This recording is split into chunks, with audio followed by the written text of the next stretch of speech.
මම ජාත්‍යන්තර මානවික සංවිධාන නීති උපදේශක නීතිඥ සුසන්ත ගුණවර්ධන. අද අපි පොලිස් මූලස්ථානයට පැහැදිලිවම පෙස්සම් දෙකක් බාර දුන්නා. එක පෙස්සමකින් කියවෙන්නේ දැරණියකට සිදුවීමක් වුණා. හැබැයි මේක වීඩියෝ සාක්ෂි තියෙනවා. එතකොට අපිටත් පොදු මහ ජනතාව වශයෙන් අපේ සංවිධානයට සැලකිය යුතු පැමිණිලි සංඛ්‍යාවක් ආවා මේ සම්බන්ධව කතා කරන්න කියලා. පැහැදිලිව අපිත් මේක නිරීක්ෂණය කරා.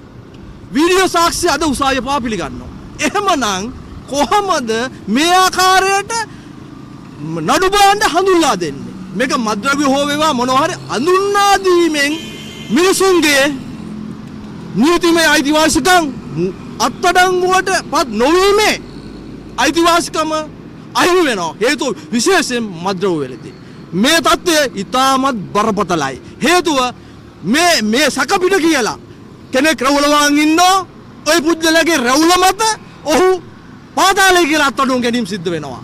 විශේෂයෙන් දකුණු පළාතේ මේ දරණියගල ප්‍රදේශයේ සහ දකුණු පළාතේ මේ වගේ පෞද්ගලික දවස්වල සැලකිය යුතු ප්‍රමාණයක් අහිංසක පුද්ගලයන් මේ කොකරාබුවක් තිබුණායි කියලා කොණ්ඩේ පාතාලේ කියලා මේ ආකාරයට අත්අඩංගුවටපත් වීමේ ක්‍රියාදාමයක් සිද්ධ වෙනවා. මේකට ඇයි මෙහෙම කරන්නේ? මේක සිවිල් පුරවැසියන්ගේ අයිතිවාසිකම් දිගින් දිගට උල්ලංඝනය කිරීම. මේ රජය බලයටපත් උනේ නීතියේ ආධිපත්‍ය සුරකනවයි කියලා පොරොන්දු දීලා.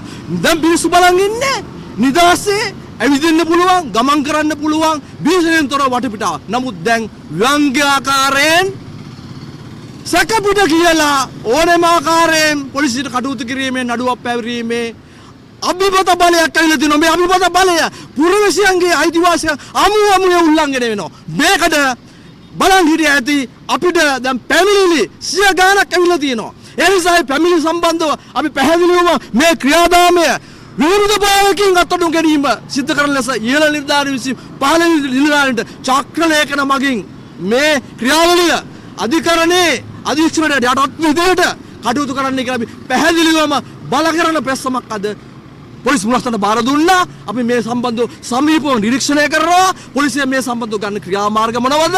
මේ සම්බන්ධව අපිට නිවේදනයක් ලබා දෙන්න ඕන. තවදුරටත් මිනිසුන්ගේ අයිතිවාසිකම් රැකෙනවයි කියලා.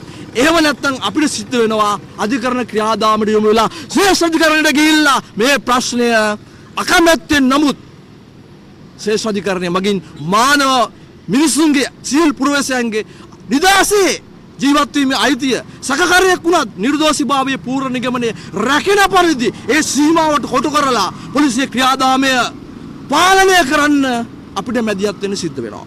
මම නීතිඥ සුසන්ත ගුණවර්ධන